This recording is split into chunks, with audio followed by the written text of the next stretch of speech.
Eh bien, Angélique Souche reçoit Anne-Marie Mestre, présidente de l'association SOS Violence Sexuelle. Vous pourrez poser toutes vos questions à partir de 7h05. L'invité de la matinale, c'est parti. L'invité de la matinale. Sur la première. Bonjour Anne-Marie Mestre. Bonjour madame. Encore un 8 mars, encore une journée mondiale de défense du droit des femmes. Anne-Marie Mestre, est-ce que cette question est enfin résolue? Est-ce que ce 8 mars est toujours nécessaire, en particulier en Nouvelle-Calédonie? Je ne sais pas s'il est nécessaire, je pense que c'est un travail de tous les jours, c'est un problème sociétal ici comme ailleurs. Que la journée du 8 mars ait le mérite de reposer un certain nombre de choses, pourquoi pas. Mais ça dénie pas que pendant tous les jours qui ne sont pas le 8 mars, il faut s'attacher à faire évoluer les choses. Alors justement, est-ce que vous observez, vous, association, au cœur du problème et d'un des problèmes les plus violents de cette société, les violences sexuelles faites aux femmes, une évolution du phénomène? Je crois qu'il y a une évolution de la prise de parole, ça c'est absolument indéniable, et beaucoup de femmes et un peu d'hommes qui subissent ce problème de violence au sens large du terme, que ce soit des violences conjugales à type d'asticage, que ce soit des violences sexuelles ou autres, prennent de plus en plus la parole pour dénoncer les faits. C'est vrai qu'il y a aussi... je dirais une conscience sociétale qui commence à émerger de façon à ce que l'inacceptable ne soit plus tu et toléré, mais on a encore une grande marge de progression.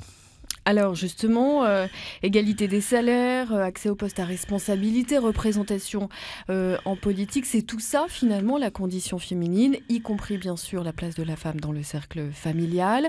Est-ce qu'il y a pour vous aujourd'hui, très concrètement sur le terrain, des priorités, notamment dans l'évolution des mentalités ?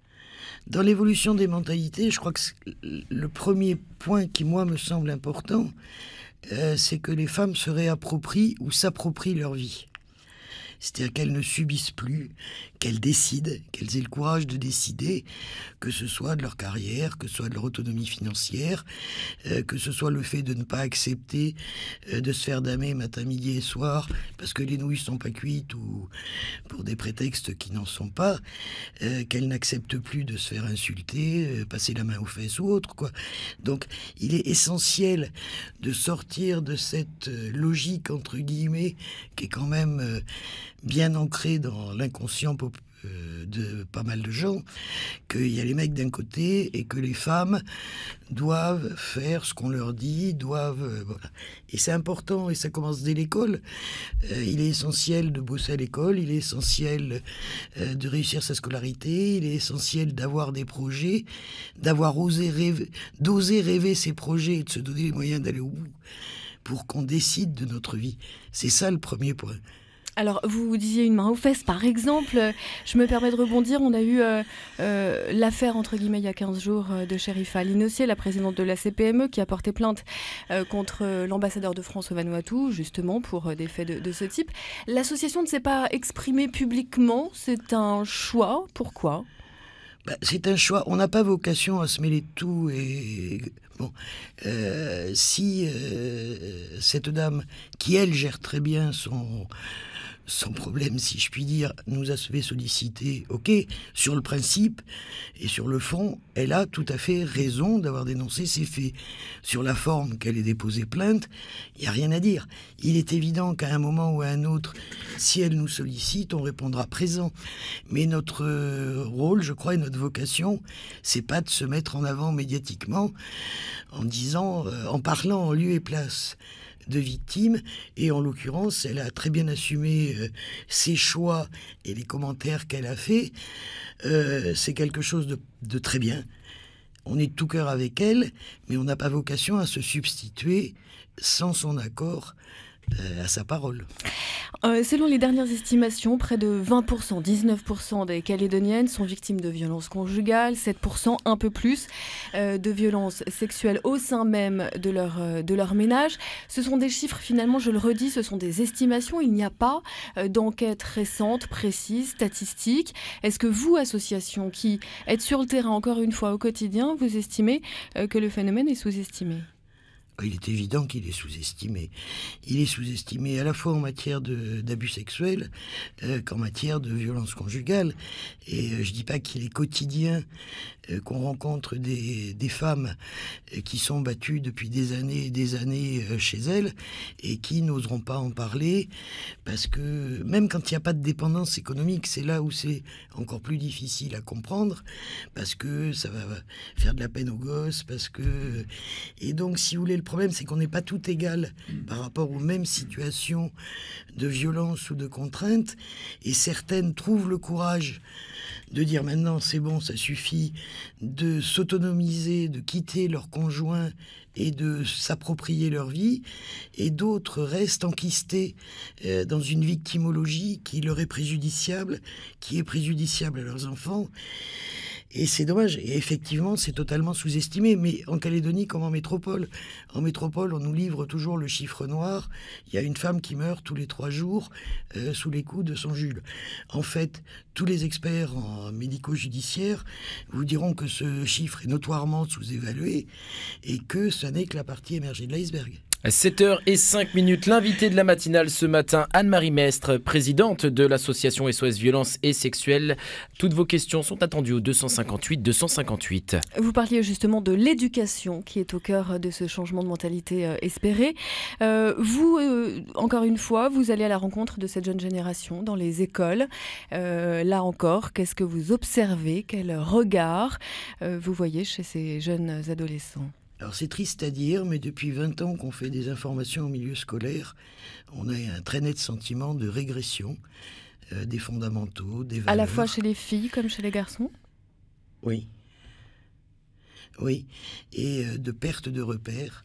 Et il y a des choses que nous n'entendions pas il y a 20 ans, que nous entendions maintenant.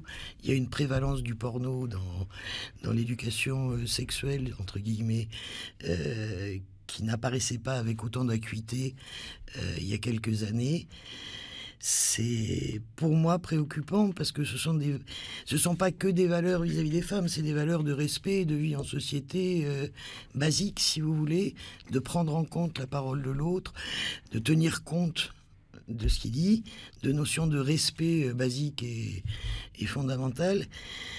Et ça me préoccupe.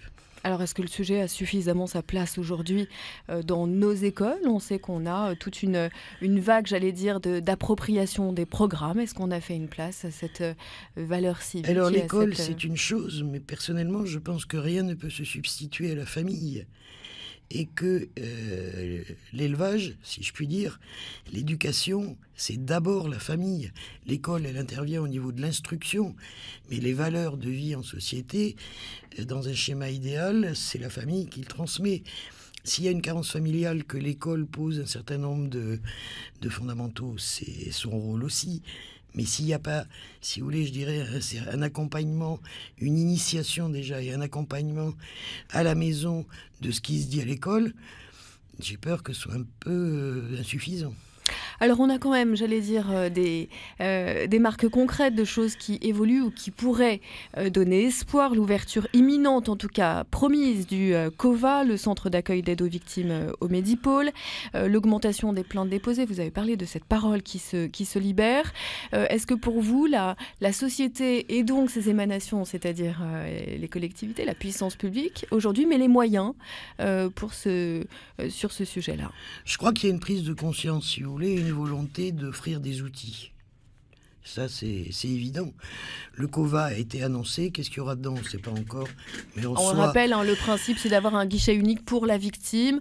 Pour les victimes de toutes les agressions, quelles qu'elles soient. Que ce soit un massacre à la tronçonneuse, des violences domestiques ou un accident de la route ou une agression sexuelle. C'est ça la finalité du COVA. Le centre d'accueil du Mont d'Or pour mettre les victimes de violences conjugales ouvert pendant un week-end où il n'y a pas de structure institutionnelle qui soit opérationnelle, c'est également une bonne idée.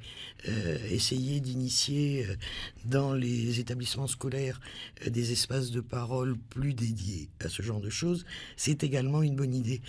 Mais je vous dis, à mon sens, les institutions propose. On va pas mettre un flic devant chaque maison pour être sûr que le conjoint va pas astiquer. Il y a des choses qu'il faut à mon sens, c'est la société qui doit se les approprier et chacun doit se sentir concerné. Il y a eu une campagne de sensibilisation il y a quelques années en métropole dont le slogan était « Occupez-vous de ce qui vous regarde pas ».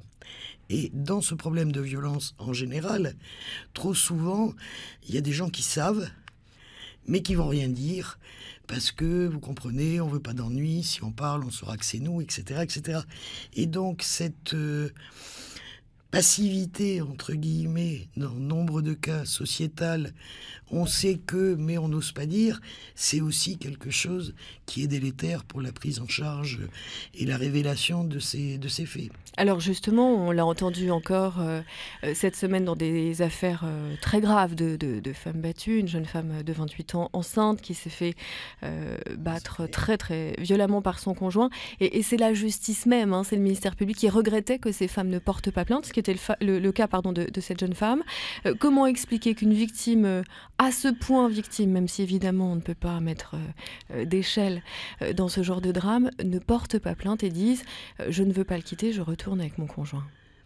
Si vous voulez, c'est là où il est important qu'il puisse y avoir une prise en charge et un accompagnement, dans la mesure où, comme je disais tout à l'heure, toutes les femmes ne sont pas égales, toutes les femmes n'ont pas les mêmes passifs ou les mêmes conditionnements, et certaines s'enquistent dans leur statut de victime. Et si elles sont toutes seules, elles se disent de toute façon j'y arriverai pas, je l'aime parce que Jules il va lui offrir des fleurs en disant non je recommencerai pas, même si c'est systématiquement l'horreur quotidienne. Donc il est essentiel d'avoir un accompagnement et de leur faire prendre conscience qu'elles sont respectables, qu'elles ont à reprendre confiance en elles, qu'elles ont à se réapproprier leur vie et que c'est pas des serpillères sur lesquelles tout le monde peut s'essuyer les pieds. 7h11, 258. On attend toutes vos questions du côté du standard. L'invité de la matinale ce matin, Anne-Marie Mestre, présidente de l'association SOS Violence Sexuelle. Anne-Marie Mestre, vous avez répondu favorablement à l'invitation de la Cour d'appel qui donnera cet après-midi Non, c'est ce matin. Ce matin, pardon, même à 10h, une réunion assez innovante de la part de la justice puisqu'elle va rassembler tous les acteurs justement de ce parcours très compliqué de la victime, des officiers de police jusqu'aux associations et au personnel, aux magistrats de la justice. Est-ce que encore aujourd'hui, il y a c'est quoi ? C'est un défaut d'information, la victime ne sait pas, la victime n'ose pas C'est un peu un mix de tout. Elle peut ne pas oser, elle peut ne pas savoir. C'est vrai qu'il y a eu une époque où aussi les structures accueillantes leur disaient faites une main courante et puis bon. La constante, c'est que la main courante, ça n'a jamais servi à rien. Donc, il y a un dépôt de plainte et qui est indispensable. Et il faut sortir de l'équation. Oui, mais si je dépose plainte, il va finir au camp Est. Il y a une graduation, si vous voulez, des sanctions. L'important, c'est que le caractère grave de la transgression du style on ne tape jamais une femme, point, c'est tout, soit identifié. Qu'à partir de là, on essaye de faire l'état des lieux pour voir pourquoi le conjoint est systématiquement violent. Soit c'est l'alcool, ce qui est une excuse facile, soit c'est un pauvre mec, mais ça peut se récupérer. Enfin, il y a plein de... Le champ des possibles est infini, et qu'il y ait une prise en charge. Alors cette prise en charge, si vous voulez, elle peut être par rapport à des groupes de parole, de façon à l'amener à concevoir qu'il y a d'autres rapports à l'autre que de lui taper dessus. Ça peut être une sanction pénale. Il y a beaucoup de choses. Il ne va pas se retrouver forcément, là, maintenant, tout de suite, incarcéré. Mais le fait de révéler les faits à l'autorité, d'une part, ça confirme à la victime qu'elle est bien une victime. Deuxièmement, par rapport aux mises en cause, ça remet un peu les pendules à l'heure en disant ce que tu fais là juste c'est pas possible. Donc tu as deux options en fonction bien entendu de la gravité des faits.